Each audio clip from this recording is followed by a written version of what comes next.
I'd like to welcome all of you to the 2014 Dewey Lecture in Law and Philosophy. We're delighted today to welcome Axel Honneth, the Jack C. Weinstein Professor of the Humanities at Columbia University and Professor of Philosophy at the University of Frankfurt, as well as the Director at the Institute for Social Research in Frankfurt. And I'm not going to do an extended introduction of Professor Honneth because I will leave that to Martha Nussbaum.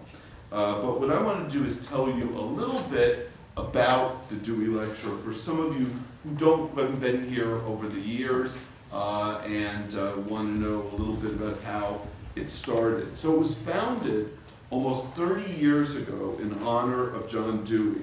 Now, Dewey's connection to the University of Chicago, of course, was enormously strong. From the university's inception in 1894 until 1904, Dewey was chair of the University of Chicago's philosophy department. And during that time, he founded what came to be called the Chicago School of Pragmatism, an intellectual movement that applied scientific methods to societal problems.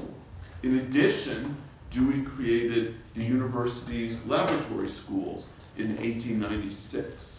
Now, in 1981, former dean of the law school, Gerhard Casper, decided that the law school should have a way to recognize Dewey's tie to the university and his contributions to legal theory.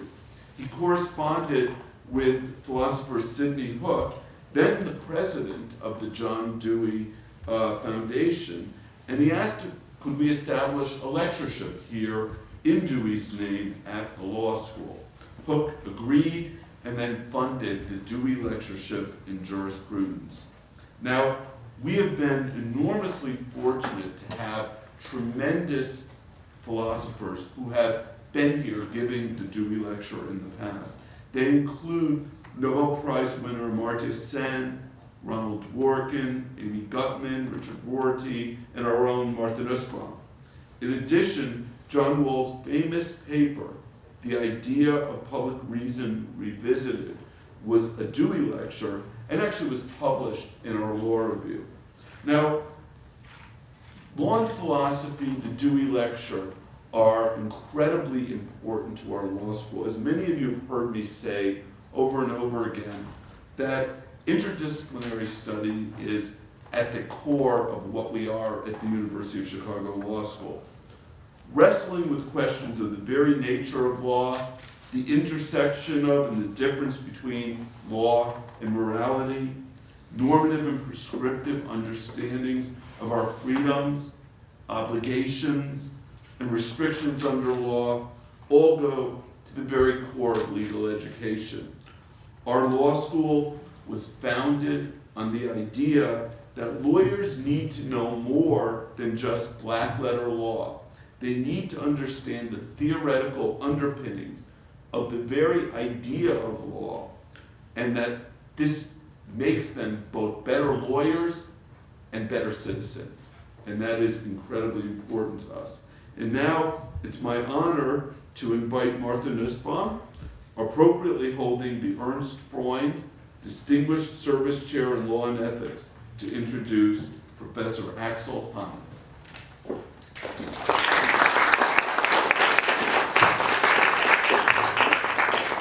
Thanks.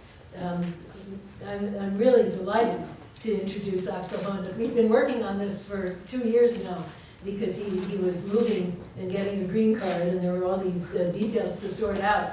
So finally, we have him here. And I won't repeat his chair titles, but I will say that it's a long time since we've had a visitor ultimately from Germany and from the Frankfurt tradition. The last one was Jürgen Habermas in, I think, 2002. And so this is a very fitting and exciting follow-up to that. Professor Honneth is known around the world for his important work on the concept of recognition, which is a concept that's important to the theory of justice, but it was really not theorized as part of the theory of justice before Honneth's work. In a range of important books, he's explored the idea of political recognition and its connections with ideas of respect and freedom. I'll just mention some of the important books that he's published in really quite a short space of time. So The Struggle for Recognition, The Moral Grammar of Social Conflicts, 1996, Redistribution or Recognition, A Political Philosophical Exchange, which he did together with Nancy Fraser, who's about to appear here next week, so that's a coincidence. Then Disrespect, The Normative Foundations of Critical Theory, 2007, Reification, A New Look at an Old Idea, 2008, Pathologies of Reason on the Legacy of Critical Theory, 2009, so you see one book every year in this period. The Pathologies of Individual Freedom, Hegel's Social Theory, 2010. The I in the We, Studies in the Theory of Recognition, 2012. And very recently, the book that's most connected with today's talk, Freedom's Right, The Social Foundations of Democratic Life. Now, what also I think is very important about Professor Honet's work is that it has had wide influence not only in academic philosophy in both Europe and North America, and certainly elsewhere in the world as well, Latin America, Asia, and Africa, but it's also had influence outside the academy. For example, in the international human rights movement, you often hear reference to his work on recognition, and not just sort of cosmetic reference, but reference that really shows thought about how to craft a human rights movement that makes the concept of recognition central. And it's the same with a variety of movements, women's movements and ethnic movements, seeking social justice for previously excluded groups. So it's a particular pleasure to welcome one of Germany's leading philosophers and now one of America's leading philosophers. And so he will lecture on 3, not 2 concepts of liberty, the idea of social freedom.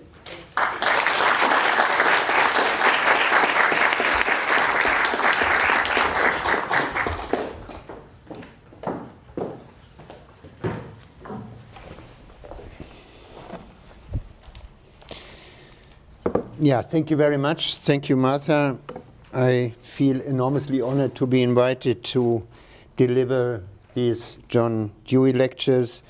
I would like to thank Martha Nussbaum, but also the Dewey Lecture Committee at the University of Chicago Law School, and a special thank to Erin Wellin, who helped a lot to organize this travel, because I'm an awful traveler and I'm afraid of everything, but she helped me a lot to come here.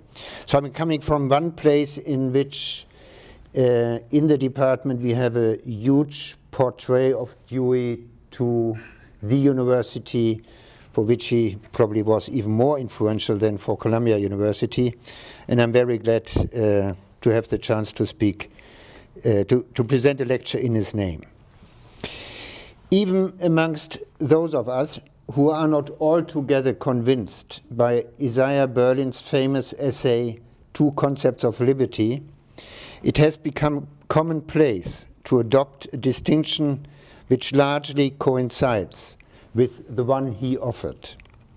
On the one hand, we think that the negative concept of freedom belongs to the culture of modernity, which grants to the individual the widest possible sphere of protection from external intervention in the pursuit of purely personal interests. On the other hand, however, we are just as strongly convinced that individual freedom only truly exists when one orients one's actions according to reasons that one personally holds to be appropriate and in this sense determines oneself.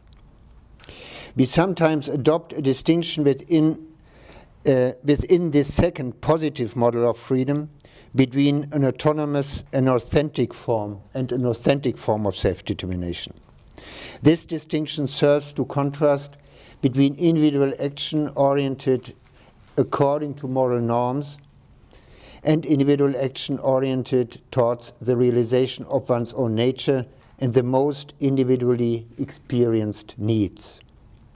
In the following, I would like to defend the thesis that the bifurcation between a negative and a positive concept of freedom, which has developed under Berlin's influence, is incomplete in a very significant respect. The two models foreclose the possibility that the intentions of an agent can only be formed in reciprocal interaction between multiple subjects, and thus can only be realized without coercion by acting together. This idea cannot be captured by the now commonplace notion that individual freedom consists in the realization of one's own already existing or reflexively achieved intentions. Rather, the realization of freedom should itself be thought of as a cooperative process. And only in the course of this process does it become clear which intentions should be realized. I want to proceed first by illustrating with some well-known examples how we must understand such a form of cooperatively realized freedom. This first step should demonstrate that we have experience with this third category of freedom in our everyday lives, but that we lack the language to identify such experiences as a form of freedom. In the second part, I want to recall briefly the philosophical tradition in which this idea of social freedom, as I would like to call it, has always had a central place. Thus, I hope to reveal that the before mentioned examples from our everyday life have already been associated by some political philosophers with a third separate category of freedom. Only in the last part do I want to delve into the systematic question of whether the model of freedom which I have suggested, by example, in fact designates a third concept, which does not conform to the traditional bifurcated understanding.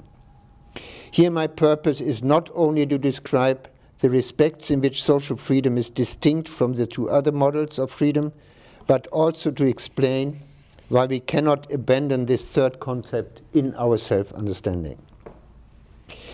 I begin with an example from our political everyday life in which the exercise of freedom should be easily recognizable.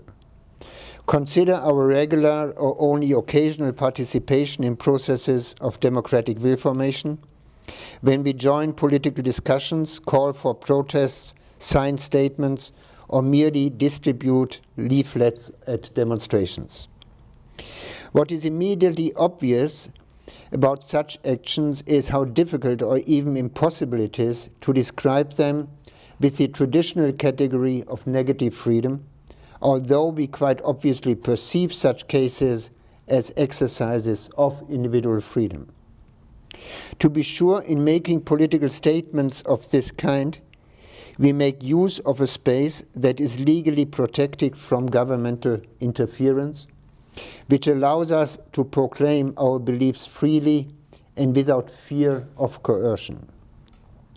But it is fairly misleading to think of the author of such opinions only as an isolated I, separated from all others, in the way the negative model of freedom suggests.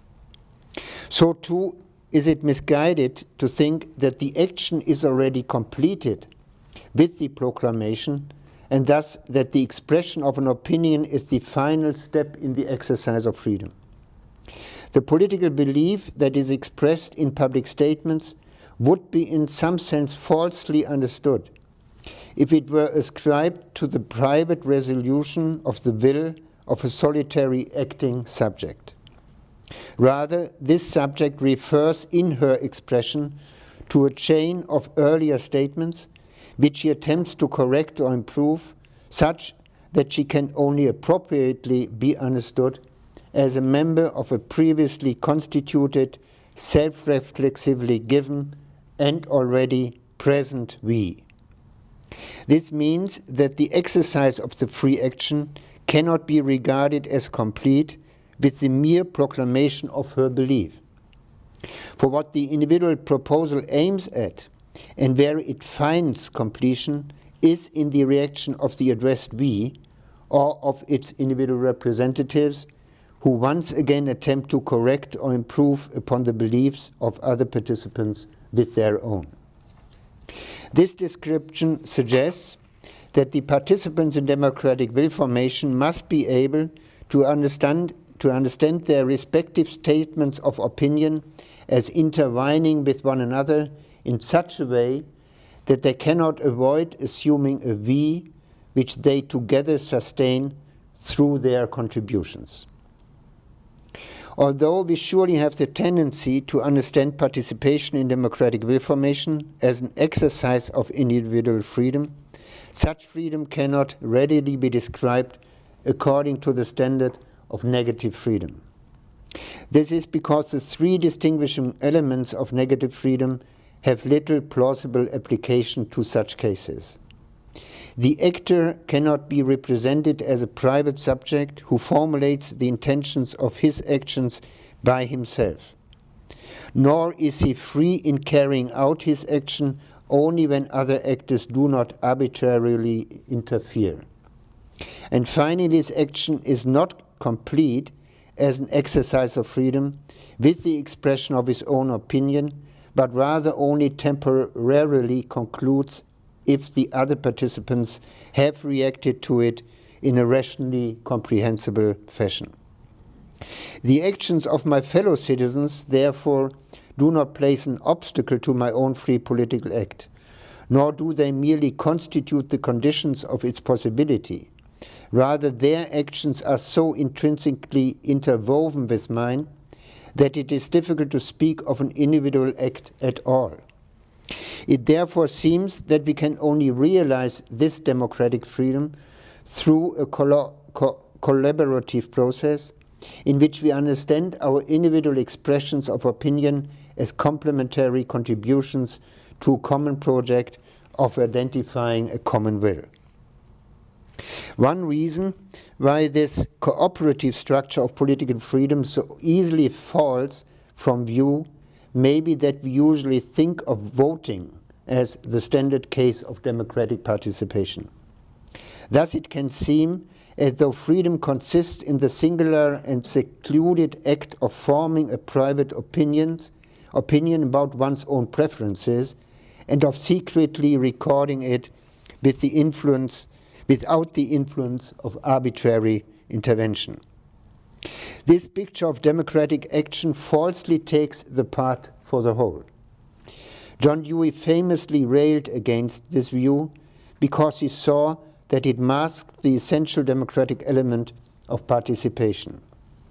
A myopic focus on voting fails to recognize that the casting of the ballot is preceded by public discussions, including open media coverage, and thus the process of reciprocal influence. Such deliberative discussions are a constitutive rather than merely an incidental feature of democracy. Taken in isolation, the casting of the ballot itself can perhaps be thought of according to the model of negative liberty. But this act is only a snapshot of a much more comprehensive process which is meant to ensure that through appropriate instruments for the exchange of experience and opinion, individual beliefs are not only aggregated, but are as far as possible bound together into a rational general will.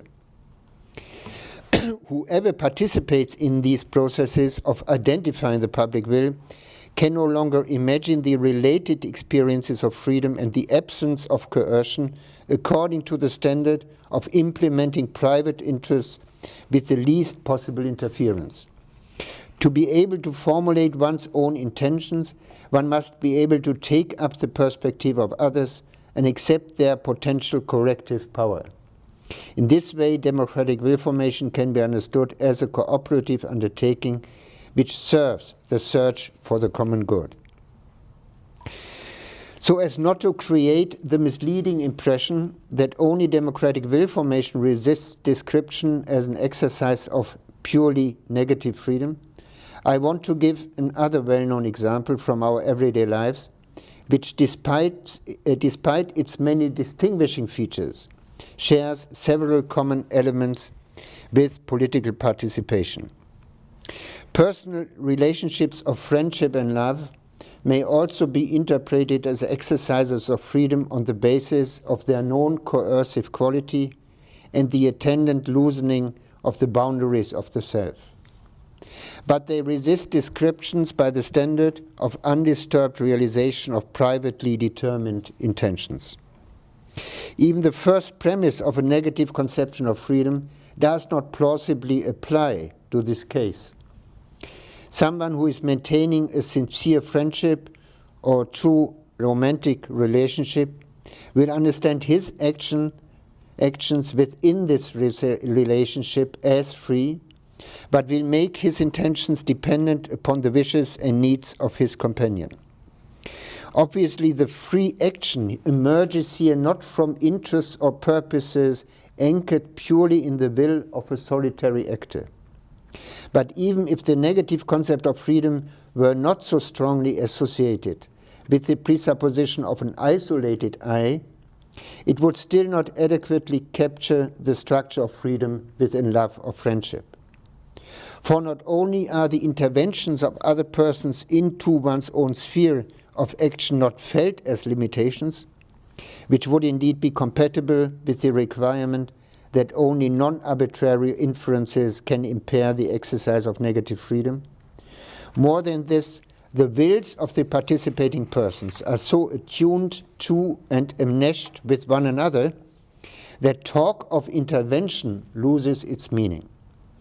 The limitation of one's own will with respect to the concrete other frequently rises to such a level that it becomes impossible to distinguish clearly and definitively one's own interests or intentions from those of the other.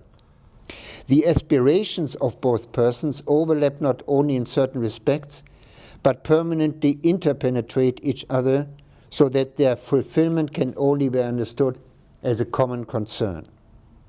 Where, however, individual interests are melded with those of others, where mine and yours can no longer sufficiently be distinguished, the freedom of a person should not longer be measured according to whether her own intentions can be realized without arbitrary interference. It should already be clear that the examples of democratic will formation and personal relationships have more in common than it would appear at first glance. The point at which the negative model of freedom fails is nearly identical in each case. For both democratic participation and personal relationships, it is unclear what one's own will consists in respect to which the uncoerced realization of the act of an individual can be measured, and thus whether this will is realized in free action. In the case of democratic will formation, a subject only understands her political actions correctly if she thinks from the concurrent perspective of a we, the permanent renewal of which she contributes to with her own beliefs. But because of the necessity of remaining open to other perspectives, the aspect of these beliefs which is truly proper to the individual subject is only something preliminary and tentative.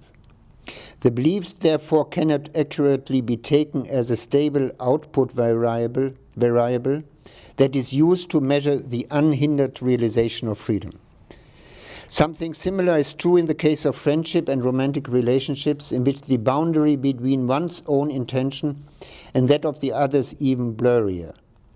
Because of the shared perspective of a we, the plans and the aims of the other are implicated in the determination of one's own will, such that the aspirations of both participants become intertwined. Both in such personal relationships and in democratic political life, the negative model of freedom is inappropriate to describe the kind of freedom individuals practice. In these social contexts, freedom consists in an unforced cooperation which assumes a higher degree of consensus concerning the aims of action than the negative model of freedom is capable of accommodating.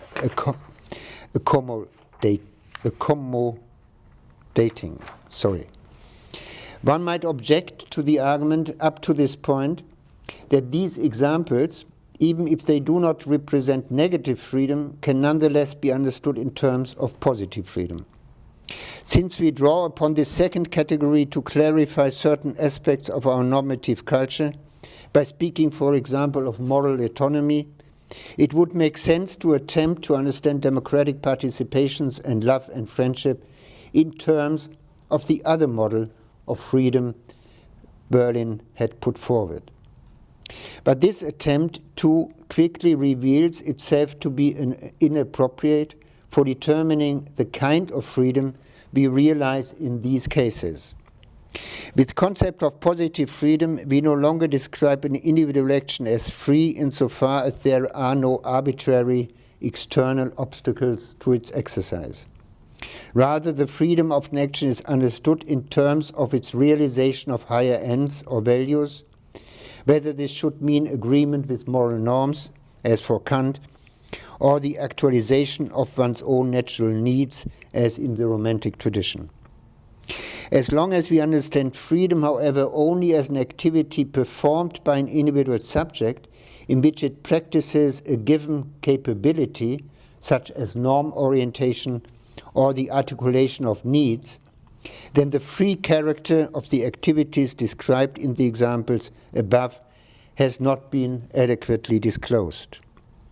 For their distinctiveness consists in the fact that multiple subjects must act for one another in order for each to experience her activity from her own individual perspective as a common practice of freedom. There is indeed some overlap here with the idea of positive freedom, insofar as citizens or lovers or friends must orientate themselves to certain ideals, such as the good of egalitarian popular sovereignty or the good of trusting intimacy, in order to act for one another in the appropriate sense. But it is this for one another which constitutes the entire difference of these forms of freedom from the traditional idea of positive freedom, because in democratic will formation or intimate relationships, the good that is striven for can only be realized when multiple subjects carry out an uncoerced action which reciprocally complement one another and thus enable free collaboration. To be sure, this suggestion could also mean that the difference between positive freedom and the third form of freedom I am searching for only consists in the kind of good pursued, rather than in the mode of exercise itself. Whereas in the case of positive freedom, goods and values are searched for which are individual in the sense that they are only realizable on account of individual capabilities, these distinctive cases of freedom concern the pursuit of goods or values that have a collective character, because their realization is only possible through the united efforts of several subjects. Then we would take democratic will formation of friendship or love as representing collective versions of positive freedom, a possibility that Berlin occasionally touches upon in his famous essay, if only in order to discard it because of the inherent danger of its despotic misuse. The reasons for his rejection certainly make it plain that he conceives the collective exercise of positive freedom by precisely the same measure as its individual enactment, namely that the members of a homogeneous group must all perform the same action in order to realize in consonance those values and goods, the achievement of which is the goal of freedom. But such a picture does not in any way correspond to the kind of freedom we have discerned in democratic will formation or romance and friendship. The participants in these cases do not behave like the members of a group who have been forced into line.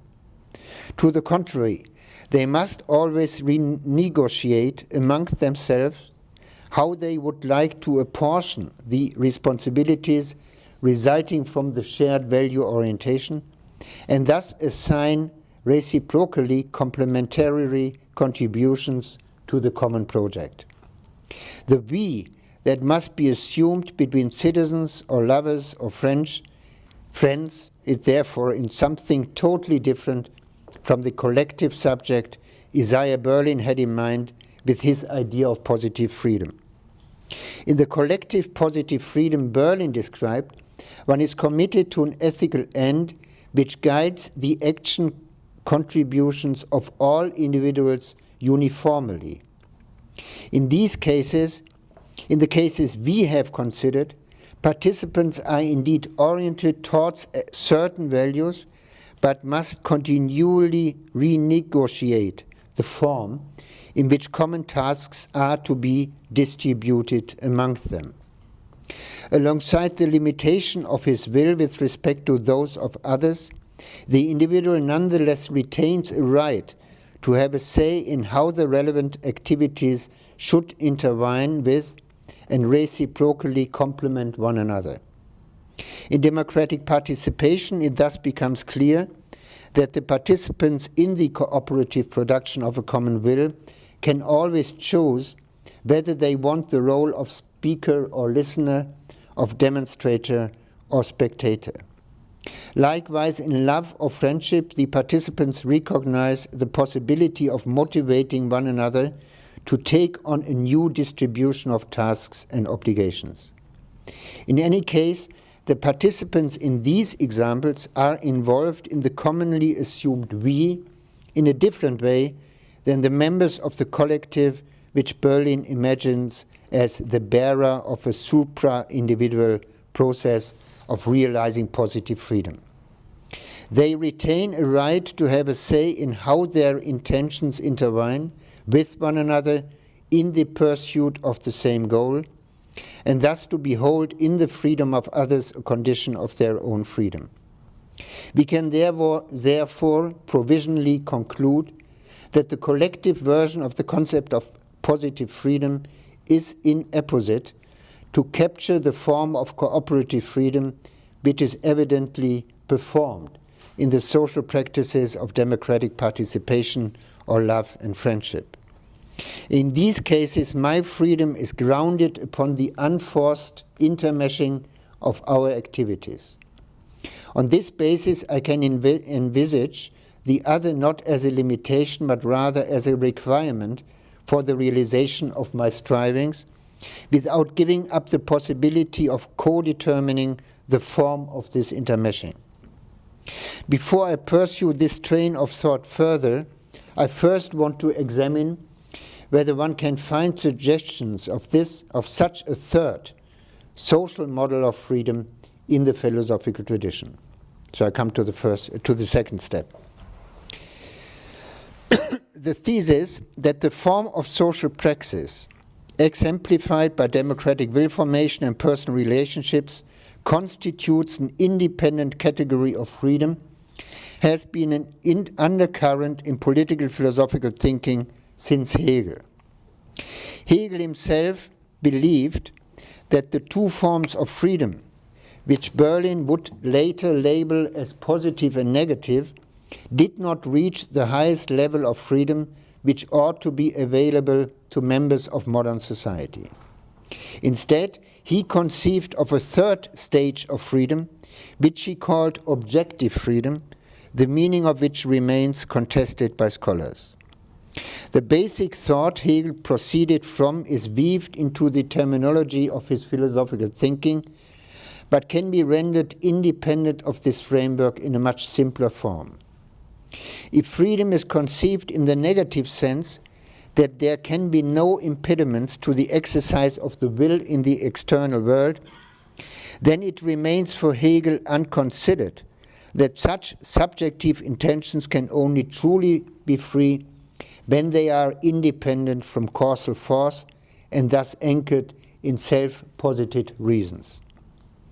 Kant, in following Rousseau, had similarly concluded that the will can only be free when its content is determined by rational considerations. Hegel argues that this Kantian view, however, leads to the equally peculiar consequence that there is no guarantee that self-determined intentions can actually be realized in the objective world. From the defects of these two concepts of freedom, Hegel developed a synthetic view according to which the complete idea of individual freedom would only be achieved if the self-posited resolutions of the will can be thought of as furthered or willed in or even by reality. For Hegel, this was possible in those ethical spheres of modern society in which the freely chosen intentions of participants intertwine with one another, complement one another, and thus find willed fulfillment within social reality. It is not yet altogether clear from this short summary what Hegel meant to convey with his idea of a third, objective freedom. Here the different interpretations of Hegel depend upon how strongly Hegel is thought to remain influenced by Kant's conception of freedom. According to Robert Brandom, Hegel only socializes the Kantian idea of positive freedom such that the ability of individuals to bind themselves to norms is dependent upon the recognition of a community of others whose recognitive authority is also freely recognized by the individual herself. The resulting reciprocal recognition constitutes the normative horizon in which a subject makes use of his positive freedom to renew the shared cultural potential through her own expressive initiatives. This interpretation converges with the idea of social freedom I have hinted at so far, insofar as the core of the Hegelian idea is understood as connecting individual freedom to the assumption of the perspective of a we. But the freedom which is realized through this participation in a community of subjects reciprocally recognizing one another's autonomy is, in Brandom's interpretation of Hegel, understood only as an individual exercise, as the expressive act of the individual who lends a new accent to the shared culture. In contrast, I believe that Hegel understood the freedom made possible by reciprocal recognition as itself a common or cooperative undertaking. This is so for him because only by complementing each other can the intentions of the individuals achieve the individually desired conclusion. Thus, freedom in its objective sense is not something an individual subject can perform on his own, but rather is something he is only able to achieve in regulated collective action with others. I have similar reservations with regards to the profound interpretation which Friedrich Neuhäuser has given to the Hegelian idea of objective freedom, the subjective dimension of which he attempts to reconstruct as social freedom. According to his interpretation, Hegel sets out in his philosophy of right from the idea that the complete concept of individual freedom must comprise all the institutional requirements which allow the members of a society to articulate their particular identities without coercion in the external form of social roles and thus to accept institutional structures of self-realization. Here too, individual freedom is linked with the assumption of the perspective of a we, which makes it possible to understand specific freedom-enabling institutions as rooted in common interests. But as for Brandom, Neuhäuser understands the practice of socially conditioned freedom as an individual act, which every participant can perform without requiring the reciprocal action of another subject. According to my interpretation, however, Hegel is driving at a much stronger intersubjective idea with his conception of freedom.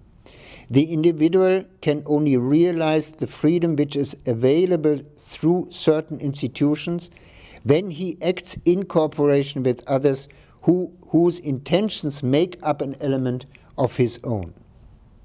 Not only is it necessary for Hegel that the exercise of individual freedom proceeds from the taking up of the perspective of the we, which either makes possible the constitution of a community of recognition or common commitment to freedom-guaranteeing institutions. In addition, such an exercise of freedom must be undertaken with the expectation that the other members of the community will carry out actions which correspond to my intentions or needs. Only this doubled intersubjectivity, as both a condition and as an end to be produced from my free action, makes it possible to understand why Hegel again and again thought of love as the paradigm for his own idea of freedom. Here, according to the famous formula, one is at home with oneself in the other, in the sense that one can understand the actions of the other as requirements for the realization of one's own self-determined intentions.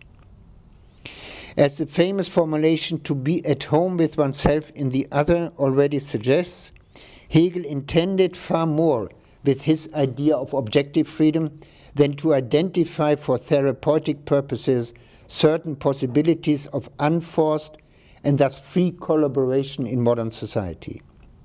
Ultimately, he wanted to construe our entire relationship to the world in terms of the recognition of our own posited ends in the other of the objective reality, and thus also to underscore idealistically our freedom in relation with the natural environment. For our purposes, however, it suffices to limit ourselves to the accomplishment of freedom in the social world, since this is the context with which would be elaborated by later authors who would furnish it with new aims. Already in early French socialism, socialism's critique of the expanding market relationships, there was an idea of freedom which can only be appropriately understood with reference to its roots in Hegel's philosophy of right. Unlike the understanding of freedom in classical liberal law, which is charged with the legitimation of purely private interests in the capitalist market, freedom is understood in the writings of Fourier and especially Proudhon as a solidary activity of being for one another, as manifested in unforced cooperation between craftsmen. Just as for Hegel, Proudhon suggests that individual freedom must be thought of not merely, and I quote, as a barrier, but rather as a help to the freedom of all others, end of quote. Hegel's concept of freedom appears even more starkly in the early writings of Marx, as Daniel Brudney has shown. The young Marx sketches the image of a social community where the members no longer work against each other, but rather for one another. Here we find the guiding idea of socialism, namely that one can only speak of real freedom between social members when the actions of individuals complement one another in such a way that the freedom of the one is the precondition of the freedom of every other. As for his French predecessors, the playful interweaving of action in the cooperation of craftsmen serves as the historical model. According to Marx's conceptions, the subjects in such interactions are free in a particular way, because each can learn from the other participants that his contributions to the coordinated action plans are acknowledged and seen as necessary and welcome complements to each other's intentions. The idea of reciprocally complementing one another makes it clear how much Marx's cooperative model owes to the Hegelian idea of freedom. The attempt to imagine the social integration of a future society entirely according to the measure of such unforced economic cooperation namely as a community of subjects working for one another, constitutes, in my view, the core ethical impulse of socialism. Here, the social form of the exercise of freedom, which Hegel only saw at work in individual spheres of modern societies, is carried over without differentiation into the entire society, in which the members are thought of as cooperative partners who reciprocally strive to satisfy the needs of one another. I do not want to go into the difficulties that attended this original vision of socialism, which ignored the requirements of the functional differentiation of modern society.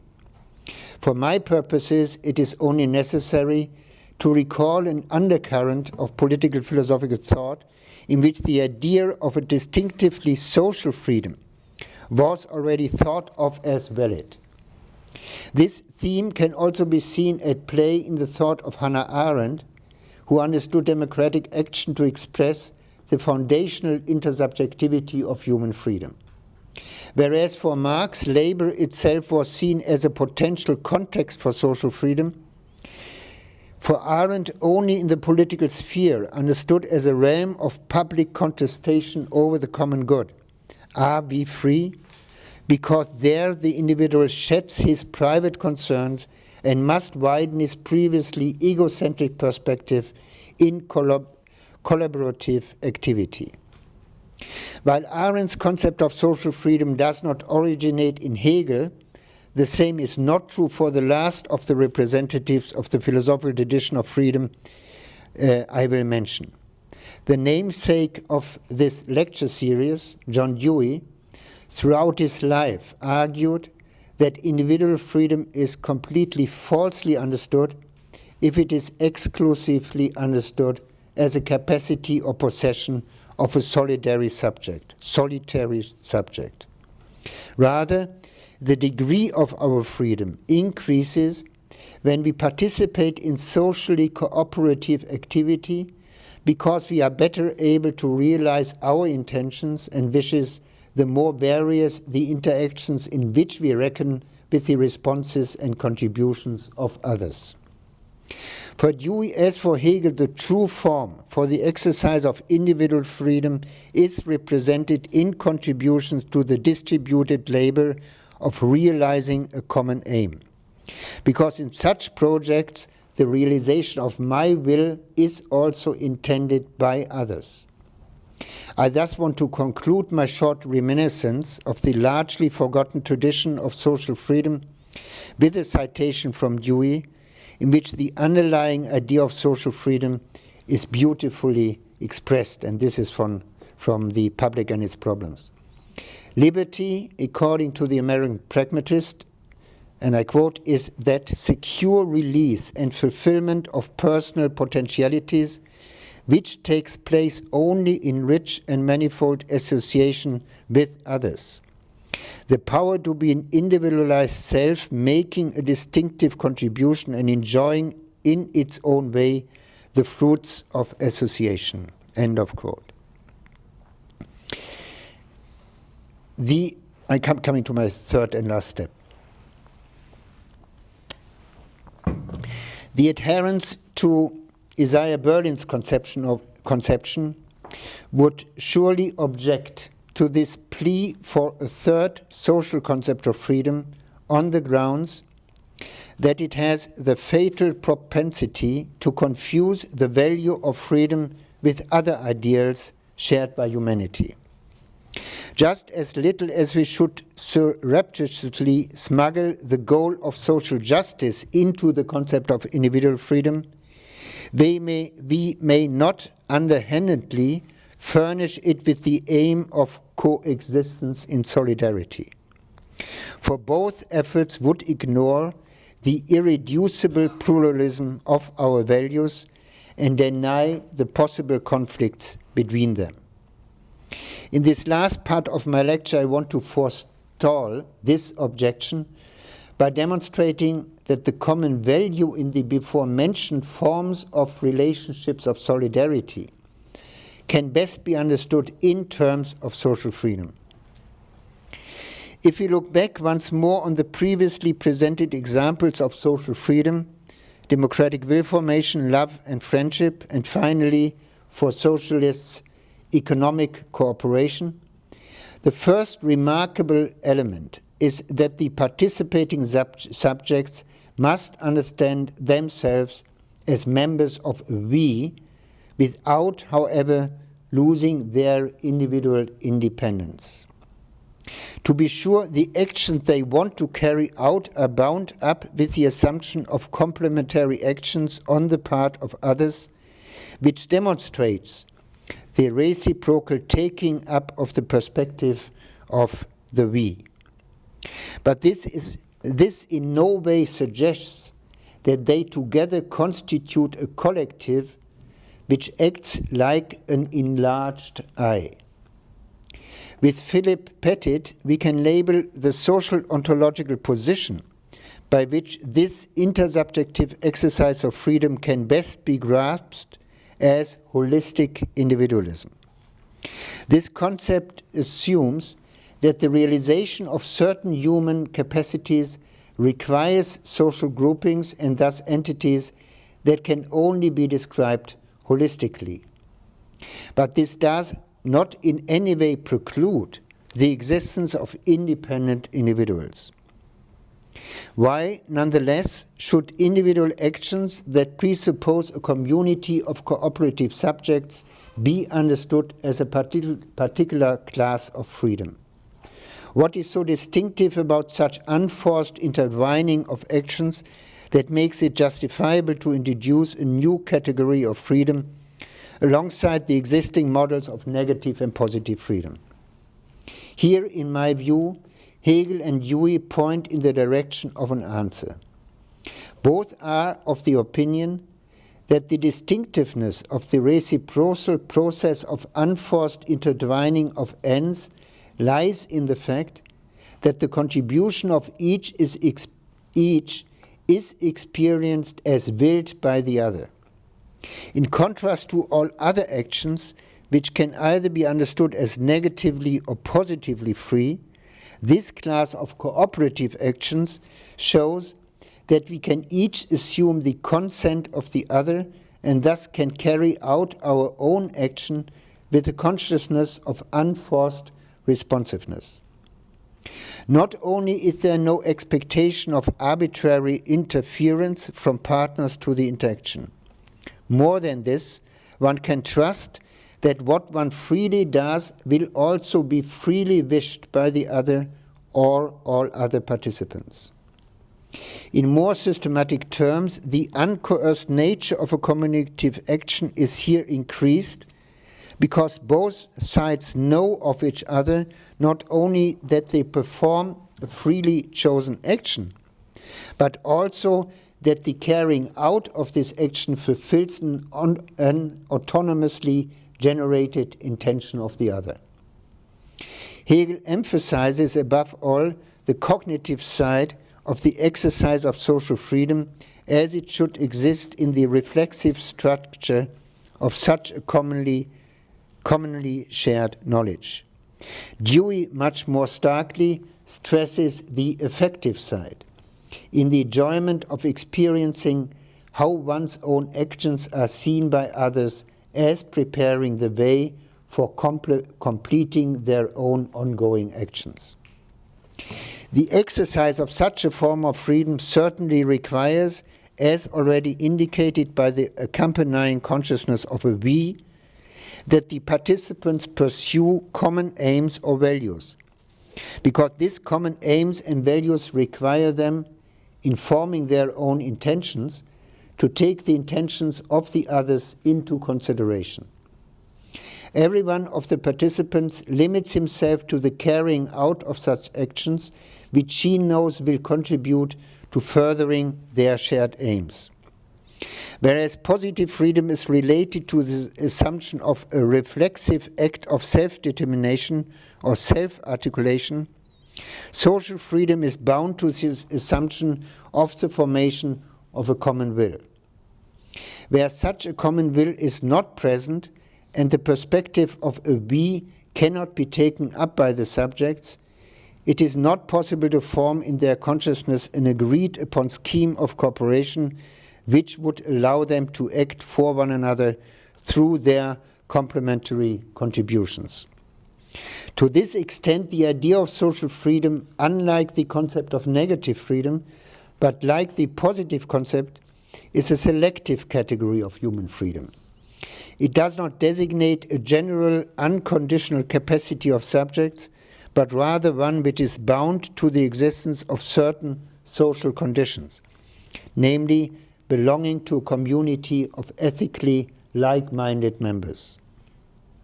This assumption of membership in an ethical community cannot, however, be misunderstood to mean that the participants have completely lost their capacity for personal initiative and independence. Why this cannot be so can now be more precisely formulated, because we have learned that in the case of social freedom, one's own contributory actions must fulfill the autonomously generated wishes or intentions of one's fellow participants. This assumption can only remain valid so long as I concede to the other the right to place the negotiated scheme of cooperative action into question when her individual needs or interests positions have changed. Because such a claim must be reciprocally acknowledged so that all participants can understand their contributions as fulfilling the autonomous wishes of others, the exercise of social freedom must be bound to the assumption of the right of every other to co-determine the commonly practiced scheme of cooperation. This right to have a say, moreover, cannot itself be understood according to the standard of negative or positive freedom, as though another form of individual freedom protruded from outside into the exercise of social freedom. What the participants invoke when they place their previously agreed upon scheme of cooperation into question is the result neither of a purely private consideration of interest nor of purely individual self-determination as Kant had it in mind. Rather, they discover the content of their will against the normative background of jointly entered responsibilities, in order to check whether their will remains in agreement with the negotiated scheme of cooperation. The difference here is that the participants in this process of discovery do not proceed from an ethical null point, as suggested by the models of negative or positive liberty, but rather from the acceptance of responsibilities they already have with regards to others in the pursuit of common aims.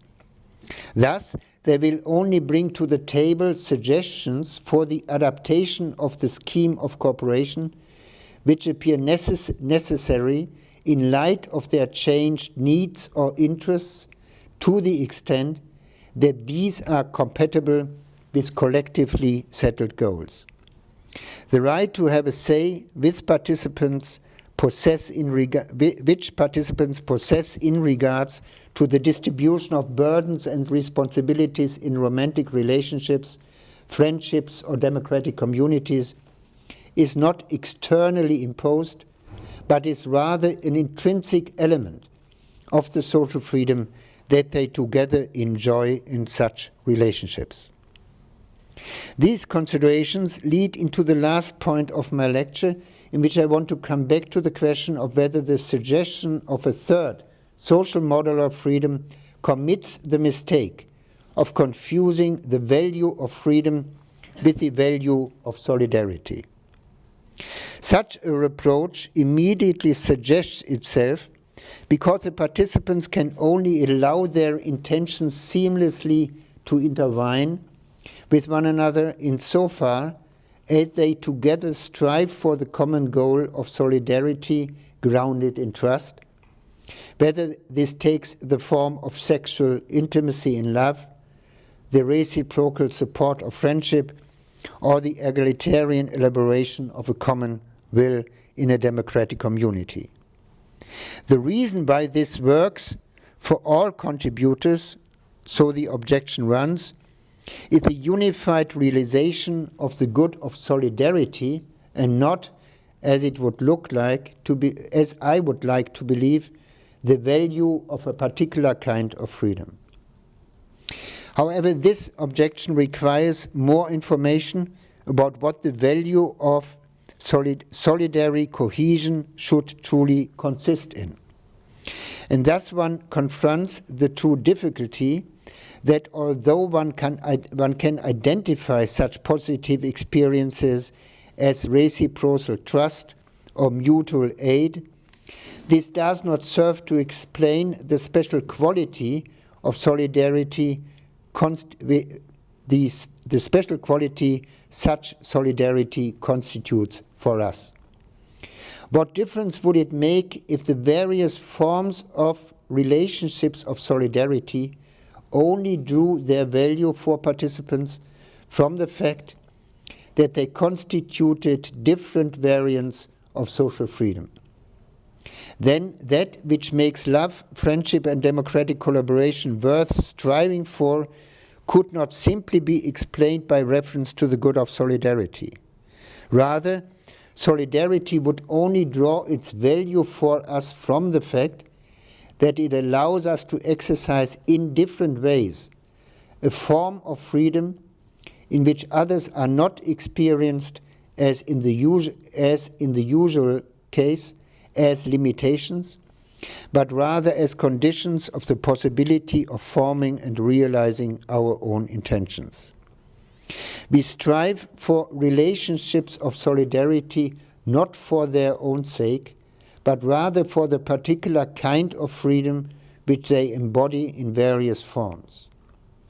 What attracts us to experiences of solidarity and what makes these kinds of relationship worth striving for is an experience which is precluded in other forms of social life, namely to see in the reflection of our own intentions and desires in the complementary intentions and desires of our counterparts, that we can only realize them by acting for one another. These considerations allow us to conclude that we are not able to assess the value of solidary relationships without reference to the positive experiences of social freedom. But more than this, the idea of social freedom represents the overarching evaluative concept for the special cases of relationships of solidarity. For what makes the experience of solidarity valuable for us can only be explained with reference to finding oneself again in others, which is what is meant by the idea of social freedom. Social freedom is related to solidarity like the type to the token. The various forms of solidarity are empirical manifestations of that which makes acting for one another into a human good. Then, however, the objection no longer obtains that the idea of social freedom falsely confuses the value of freedom with that of solidarity.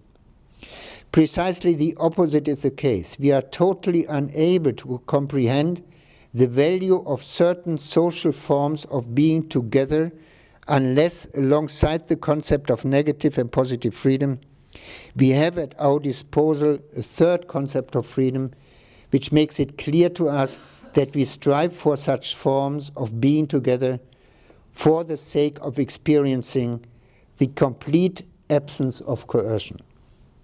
The distinctiveness of the third form of freedom is a complete withering away of all hindrances which the intentions of other subjects generally pose for me. Only here do I find in the social world a sort of home which Hegel already knew could only exist where I'm at home with myself in others. Let me conclude, therefore, by noting that under the historical conditions of the increasing juridification and economization of our culture, and thus of the rise of purely negatively understood freedom, it is high time to recover the buried tradition of the ideal of social freedom. Thank you very much.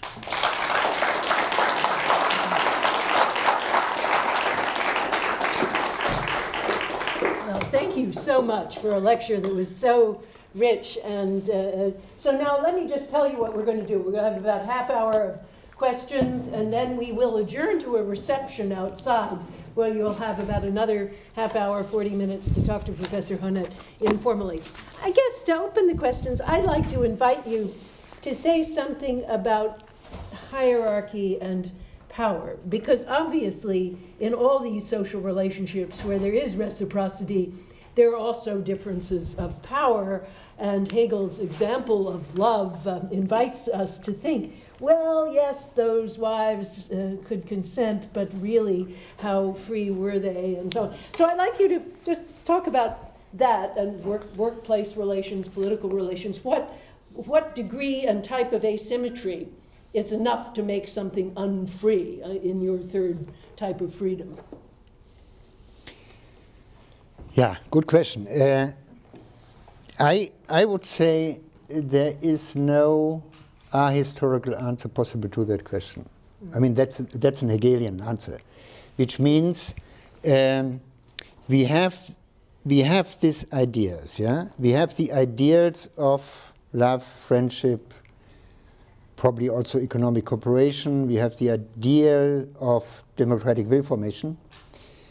We know that in the historical exercise of these ideals, from the beginning, there were a lot of power relations, so that the situation of these ideals, the real practice of these ideals, was far away from what was meant in the ideal. Mm-hmm. Take the 19th century, yeah? I mean, it's clear that love didn't function like that, as it is described here. They didn't even have an ideal of true equality. Maybe Mill did. That's already another question. That I would deny. I think they had the ideal. They gave it another interpretation as we are giving it today. I think the idea of romantic love, when it developed in the late 18th century, had already the idea that the partners have to be equal. Fully. I mean, that was the idea. But the understanding or interpretation of what equality means was very different from ours. Yeah? Yeah? So my answer would be, this depends on nothing else than social struggles, which help us to make the ideal closer to reality. I mean, to bring the ideal to reality. And the fact that these social struggles are performed, I think, with regard to the ideals, yeah, in the different spheres, yeah. I mean, so women were fighting for more equality, less power within families or marriage, in the name of love. That would be my interpretation. Okay, thanks. Yeah. We'll do this more dinner. Corey. Thank you. Thanks for the lecture. I wanted to ask also about the relationship of equality, or more specifically, democracy and love. The way the argument works is you have to pair these two together within the third conception of social freedom. But I guess my intuition is that they come apart in a variety of different ways. The first way is democratic deliberation is about lawmaking, and the consequence of lawmaking is that I might find myself bound to the laws that I've made when I was a deliberator. That to me at least sounds like it's got the model of the Berlin idea of self-mastery or binding myself, because I abstract from myself and then bind myself afterwards. And also the relationship of democratic citizens is certainly not one of love towards one another when we're deliberating, we're arguing, we're disagreeing, maybe for a common purpose, but in that sense, we're divided in a way that looks like we're not when we're in love. And so I guess the question is, I mean, how is it, it's still not quite clear. I see how love fits the model of social freedom, but I'm not sure why it is that you can rescue deliberation from the traditional Berlinian notion of binding oneself and put it in the category of love. I mean, I guess the third instance is, I mean, I think when the early Marx is talking about love, it's very tied to the idea of spontaneity and spontaneous action, and this is, again, another difference, that deliberation looks like it's deliberate, it's not spontaneous, it's something that we're doing in a kind of controlled way. So how do you bring those? Yeah. This is, I mean, a lot of that is depending on how exactly to describe the substance of democratic will formation, yeah, of deliberation. And you used again a language which I think is not sufficient to describe what I at least take being the central element of democratic will formation, namely participation. You described it as if there are individual participants which all have to bind their own will to certain norms, and they have to do that individually. I mean, that's the whole Berlin idea. And I mean, only by their self-binding capacities, they can together deliberate. Yeah? Which means, I think, that the substance of democratic will formation is, again, the individual able to do something upon him or herself. Whereas I believe if you stress the participatory element, I mean, like Dewey or others, it becomes obvious that this self-binding is somewhat a misleading idea, because it's not that I binding myself to a norm. It is much more so that I leave it open and very flexible during the process of deliberation to which norm we together probably should bind us together. I mean, that's more the Rousseauian model, yeah? I mean, Rousseau is a difficult case, so leave Rousseau aside. At least that's a Deweyan model of democracy. That's probably the Habermasian model of democracy, where it is much more a joint enterprise. I mean, I just read this really wonderful article on democratic practice by Elizabeth Anderson, which is especially stressing that point. And I think, I mean, she's not using the notion social freedom, far away from that. But the way she is describing participation is that we don't act there as fully autonomous, I mean, in that sense, autonomous subjects. That we make our own will formation and the formation of our opinions somewhat independent from others. It's much more flexible when you have the idea of participation. And therefore, I think, I mean, I see the difference between love and democratic will formation. They are obvious. But I think, no, the structure, I'm interested in the structure, whether it's not a similar structure which we can find there. And that's what I tried. Yes.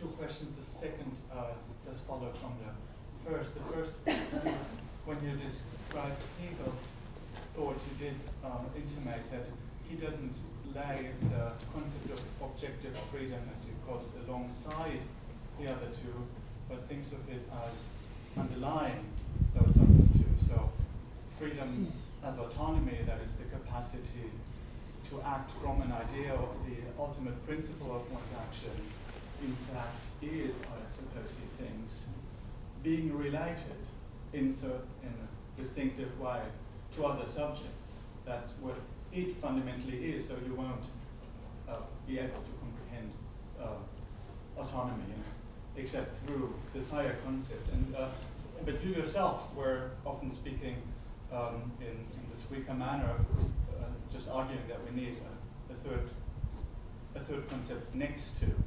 And I was wondering, whether you would be willing to, or what keeps you from endorsing Hegel's work?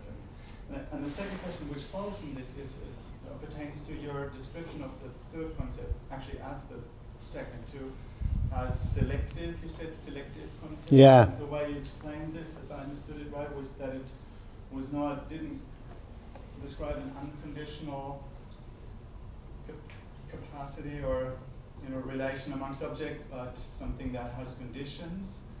And I have a certain difficulty of comprehending freedom as such, as something that has conditions. Actually, and so I was wondering. It might have conditions in the way in which sort of thought has as its condition the brain. That it's a condition of thought that there is a brain, but it would be misleading, I think, to say that human beings have the power to think on the condition that they have a brain. So it may be the case, that of course there are conditions for social freedom, but those may be, as it were, as unconditional to human existence as that of which they are conditions. With regard to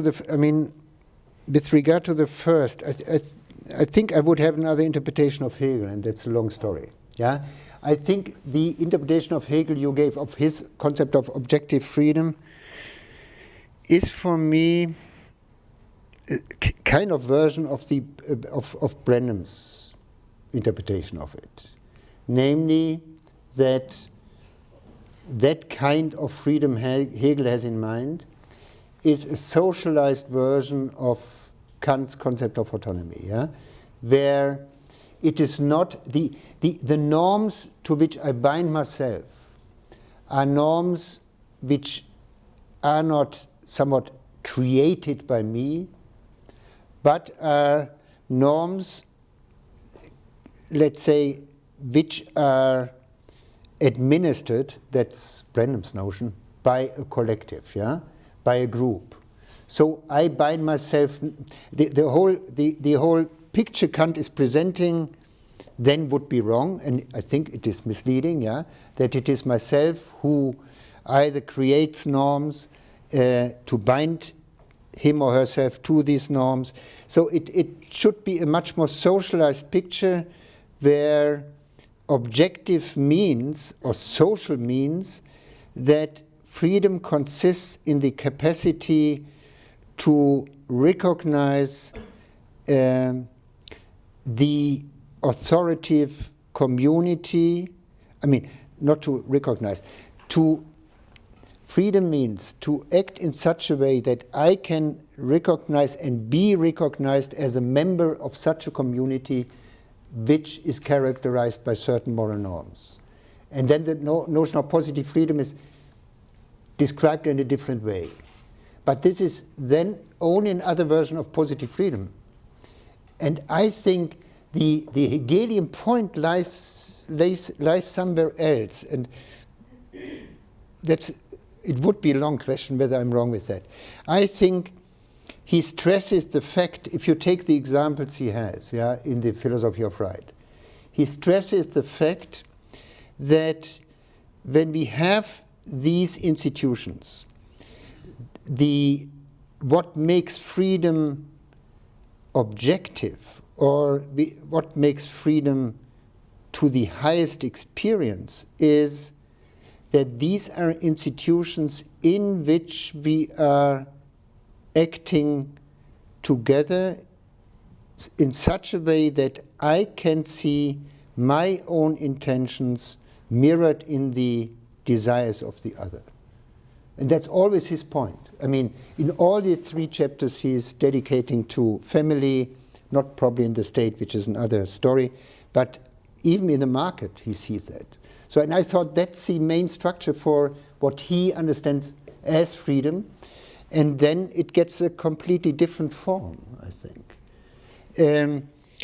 The second question about conditioned, what I simply wanted to say is that in difference to negative freedom, which we seem to have at our disposal independent from any kind of social preconditions.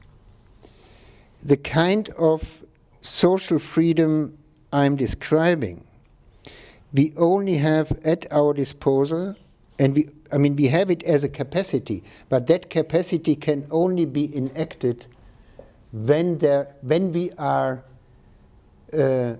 participating in ethical-minded communities.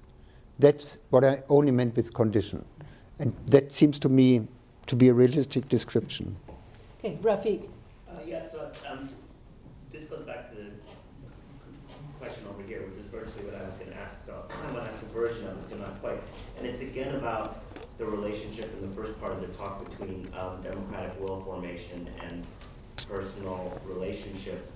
I mean, it seems to me in the protest case, so I won't take the case of voting, but the case of protest, it looks to me like my relationship to other people is incidental and not intrinsic. It's right. I mean, I'm protesting in order to get a certain end achieved. If I could do it all on my own, great, right? But I mean, it turns out that I can't, so I need other people there, sort of instrumentally. Whereas I take it that if that was the way one thought of love, you'd be getting things very wrong, right? I mean, then it's not just an instrumental relation. It's like I need to fall in love, and here's another person. Isn't that great? So it seemed to me that so it's a version of asking again that there seem to be huge differences even in the protest case between political and personal relationships. Yeah, I'm just thinking whether my descriptions, the descriptions I gave are inviting these questions, which still surprises me, because I never wanted to say that personal relationships like love and friendship and democratic will formation have more in common than a very formal structure in how here it is a we which we have to presuppose in order to explain the kind of freedom we are enacting, not more. And the protest case, I mean, this is, a lot of that is depending what kind of protest you have in mind. I'm speaking of a democratic community, which means if we speak of protest, it is the protest within a democratic community, a functioning democratic community, not such a form of democratic community in which democratic rights and all the necessary conditions are not given.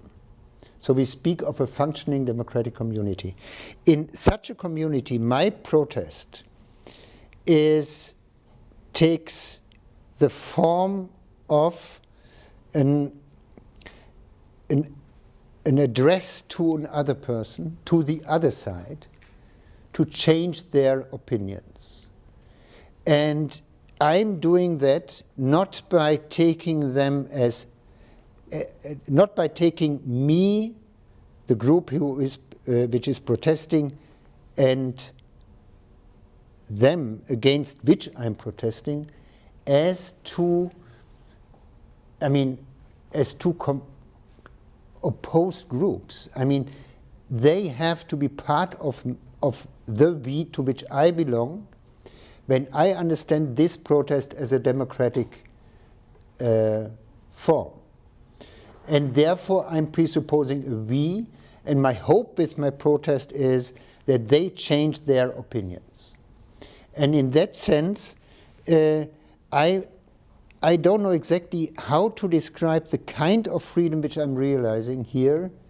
For example, I don't think that the positive model here functions at all, because in the positive case, I mean, I leave aside the possibility that we can think of positive freedom as being enacted by a collective, as I mentioned. I leave that aside. But I don't believe that the citizen who is protesting within a functioning democratic community can somewhat be described after the model of binding him or herself to a certain norm. I think if that is understood as an act of freedom, the freedom itself I would describe completely differently. And the way I would describe it would have a lot to do with the way in which I would describe, for example, freedom within friendships. Not saying that democratic communities are communities which we best describe as friendships, which would be, in my view, completely misleading. Amanda. So I wanted to invite you to say a little bit more about the relationship between the last part of your talk and the first part. So in the final part, you described the value of freedom as having something to do with experiencing a complete absence of coercion, because we're at home with ourselves and we're at home with the other, and this kind of feeling we have of an absence of coercion. And that helps us to understand why social freedom is valuable. But in the beginning parts of your talk, you were describing social freedom in a way that made it distinct from the other two concepts, and you really emphasized creating or presupposing a we, and especially a responsible we. And at one point you described that as recognizing the right of others to equally co-determine the negotiated scheme of cooperation. Tell me where I'm going wrong if I hear the following kind of argument. It sounds to me like you're saying part of what it is to constitute a responsible we, that is what you need for your argument to make this third freedom a real separate freedom, is to recognize the equal right of other people to co-determine our negotiated scheme of cooperation. So if that's the case, it doesn't immediately, I don't immediately see why that fits with experiencing a complete absence of coercion.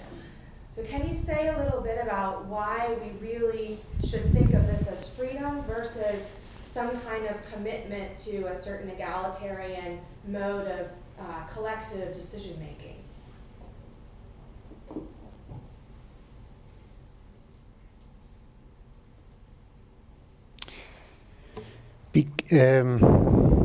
Because I think that it depends where the right to co-determination, probably a formulation I was using, how you derive that right and how you understand that right and how you place it. And for me, I think, at least that I was after, this kind of right to co-determination belongs to the kind of we are building in those in those groups I'm describing, yeah, in friendships, in love relationships, democratic will formation, probably economic corporations, and so on and so on. And so it means, I not even would say equality, you see. I mean, I don't need any notion, at least at this point, what I need is an equal right. I mean, in that sense, a right of all participants. I don't know whether I would use the notion equality here. Every participant in such a group, if it follows, if it can be described as I'm doing it, has a right to co-determination, because the structure of it is that all participants expect from each other that they fulfill the autonomously generated desires and intentions of others. And that means and includes, therefore, that in case one of the participants makes the experience that his or her needs or desires are not longer responded to because they have changed, it follows from the description I gave, because they have to be self-autonomously generated, that out of that it follows that they have a right to co-determination. Because the whole, I mean, the whole condition would not longer, would not be longer, sorry, my English is now disappearing. The condition that I'm fulfilling autonomously generated need of you would not longer be given when your needs have changed and you couldn't tell me and you couldn't determine me to change our way of cooperation. So it comes from within. That's what I wanted to say. It's not so that you have, I mean, a kind of principle which is from outside intervening into these kinds of groups or we perspectives. It belongs to explaining how such a we perspective can function, to make it clear that internally it belongs to it an equal right, I mean, of all participants to co-determine the schema of cooperation. And as you reformulated it, it sounded as if this is another version of a principle of equality or something like that. But that's not the point I was after. I wanted to say, if we really want to understand what these kinds of groups are, a democratic community, a friendship, probably a cooperative group of workers working together, we have to understand that it belongs to the functioning of such a group that all have a right to co-determination. And then we can describe best the way in which freedom is experienced here and is realized as a social form of freedom. Okay, I'll give the last question to Dan Brudney, and then we'll adjourn to the reception. So, welcome talk, thank you very much. I think I just need a little bit of clarification about what's involved in the thought for you of people doing things for one another. And what's at stake is whether prior to the actual working out of a certain process of interaction, we can specify something about, for instance, what institutional arrangements might have to look like. So let me give, I hope this example will fit with this idea of a certain kind of freedom, that of a jazz band, and which is not, I mean, G.A. Cohen introduced this one as a variant on other kinds of musical examples. But there the thought is that the players operate when jamming against, I mean, with one another. They offer a certain way of presenting a riff and somebody responds. And there's not exactly an antecedent goal. But they create it together, and presumably, if things are functioning properly, each member has, as it were, a right to participate and respond in this way. But it would be hard to say in advance what they're going for, nor they're not trying to benefit one another precisely. Where there's a notion of doing things for one another, which would mean the idea that what we are trying to do in politics and in economics is to benefit one another. If we take that notion of doing things for one another, then we might be able to say some things in advance about what institutions must be like or what they must provide for us, because we'll have some, perhaps vague and general, but still contentful notion of what benefit would be. And so the outcome of the process wouldn't be, as it were, wholly undetermined in advance. And I just wanted to get a sense of where your picture of doing things for one another comes down, whether it's more like a situation where we really can say almost nothing in advance about what institutions should be like, because we have to wait process to unfold, or whether insofar as we specify the thought that what's the point here is the bad for one another, we can actually bring in some content ex ante. So I just wasn't clear which picture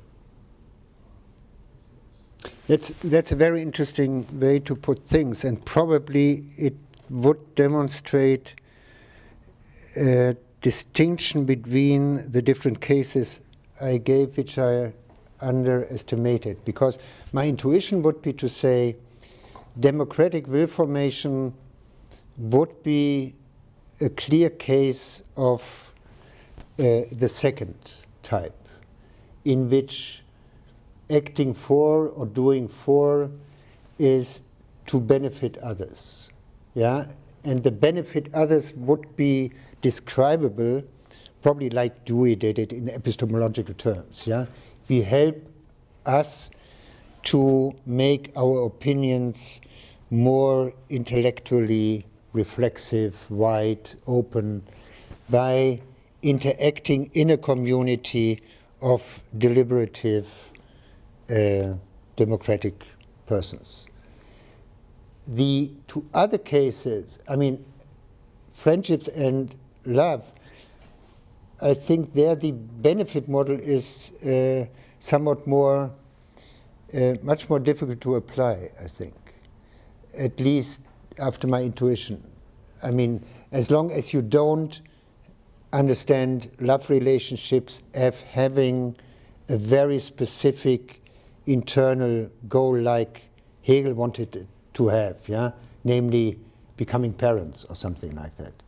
But if you don't have that kind of secondary goal, namely a kind of goal, another goal than that, then being together in a specific form, which gives us experience about ourselves and allow us to be together and find out something about ourselves and enjoy ourselves reciprocally, this is the goal, let's say.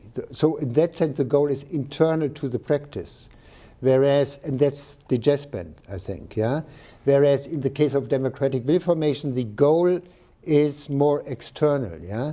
We share a certain goal, namely searching the common will. And we are doing it in form of participation and participatory deliberation, because that we found out that's the best way to do that. And then we can think about how to describe the kind of freedom I'm enacting when I'm participating. So that would be a difference between, let's say, two cases which I didn't respect, I have to say. The case of the democratic community, the case of the economic community, on the one side, where you have additionally an extra goal. And then the cases of friendship and love relationships where the practice in itself is the goal. So it's more the Aristotelian case of practice. Okay, well, with that, I'd like to thank you very warmly for this terrific lecture and welcome everyone to the reception. Thank you very much. Thank you.